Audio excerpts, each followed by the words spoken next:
Today's session focuses on animals. As you can see here, we've got a list on the left of animals, and on the right we have mixed up the words that relate to each of those animals. Now the words on the right can be used as either a noun or an adjective, and I'll give you some sentence examples in a little bit. But first, let's go through some of the clues so we can match them up. Well, first of all, canine.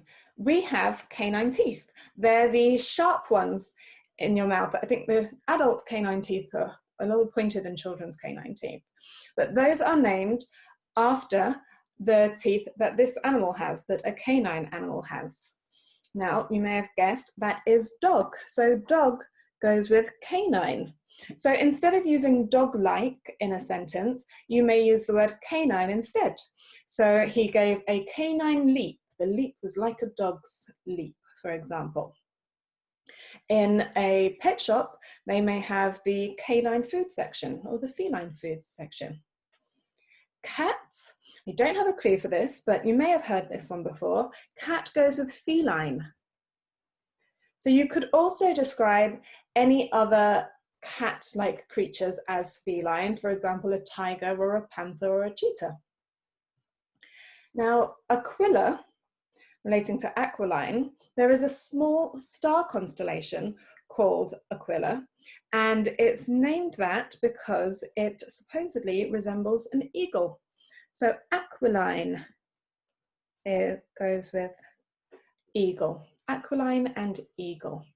I've seen on a kids' TV show when I was younger, actually, they had a spaceship called Aquila, and I believe that was because then it soars like an eagle through the skies. It's a powerful spaceship. Next clue I have for snake. Now, one of these words starts with a kind of synonym of snake, and that is serpentine. So a snake is serpentine. So if you want to describe a snake-like movement, you would use that word. Serpentine, because of the reputation that snakes have as being underhand and untrustworthy, serpentine can also mean someone that you find to be untrustworthy. So not only their movements are, you could use it as to describe movements, but if someone's character is like a snake, you can use this word as well. Okay, and my final clue, actually no, second to last clue, is for lupine. Now, Professor Lupin in Harry Potter, some of you may know, is a werewolf. So lupine goes with wolf. There are lots of names in Harry Potter, actually, that relate to the Latin root. So you can probably figure out a few more if you're a big Harry Potter fan. And then a person that rides horses is an equestrian. So that means horse goes with equine. So in the Olympics, any event that relates to horses is an equestrian event. And then we've just got a couple of others that we haven't matched yet, and I don't have any clues. So we've got bear and cow that we haven't matched up, and then ursine and bovine. Now bear goes with ursine, and cow goes with bovine. Now, what I would encourage you to do, especially if you are into creative writing, is try to come up with some sentences that use each of these words. For serpentine, not only can you describe a person, but you could describe anything that twists and turns, like a country lane where you can't see around the corner. That could be described as serpentine. So try and use a few of these in sentences. And one other hint that I will give you is this picture from Wikipedia. Now this is the picture that comes up when you look up aquiline, aquiline nose. So handily, they've got the man's picture here next to the eagle. You can see he has a nose that is a little like an eagle's beak. It curves round and is a little pointy at the end, and that's what we call an aquiline nose. So you may want to use that in your creative writing if you're describing how a character looks. Next up, we have some adjectives that are commonly associated with a particular animal.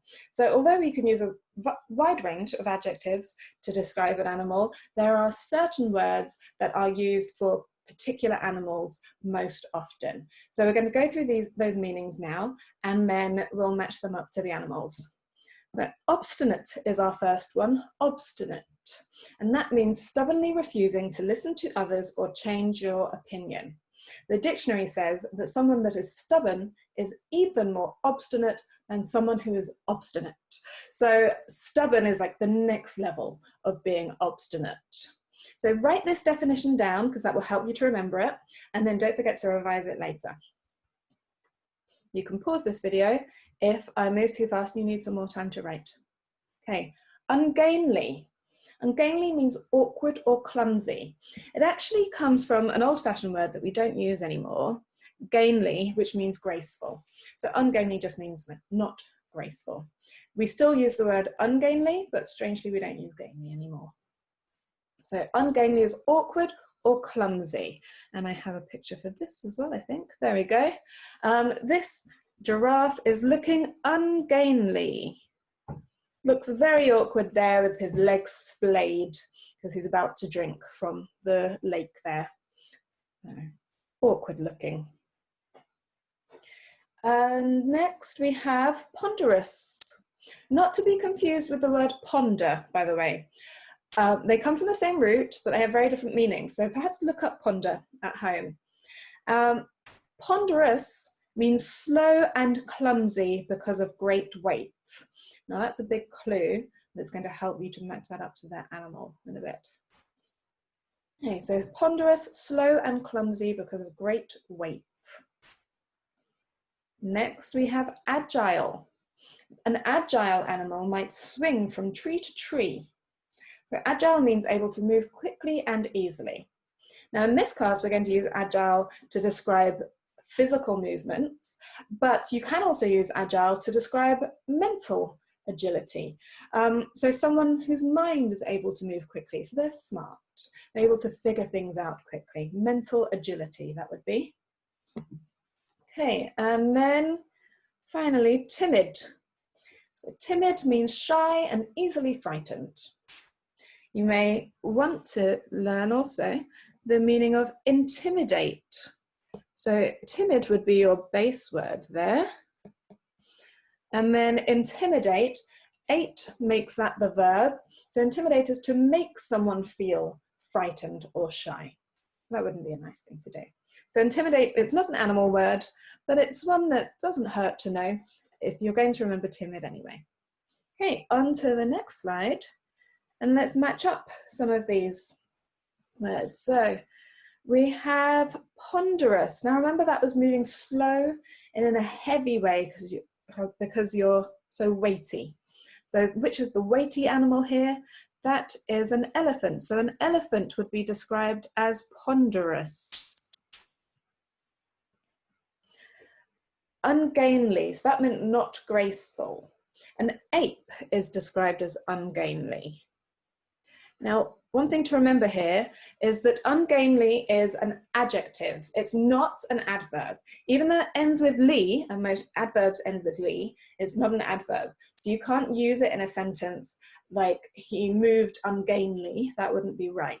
But you could say the ape was very ungainly, or it was an ungainly movement. So you're using it as an adjective. Okay, next one. Let's do donkey or mule. A mule, by the way, is half horse, half donkey. That's the word we give to that animal. And a donkey and a mule, they have a reputation for being stubborn. So they are obstinate creatures.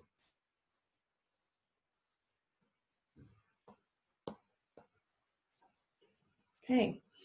Cunning. We often use this with fox, but that's not one of our options. Cunning can also be used with hyena. They are cunning. If you've watched The Lion King, you'll know that the hyenas, although they're not that bright, they are involved in Scar's cunning plan. Agile. Now remember I said an agile creature will swing from tree to tree, and that would be a monkey. Note, we didn't describe an ape as agile. It was quite the opposite, actually, that it moved in an awkward, clumsy manner. But that's an ape usually walks on its fists, and it's heavier and it's less likely to swing from tree to tree, whereas a monkey is little, can just grab the branches. Okay, timid. Some of you might know that one, that's mouse. Oopsie.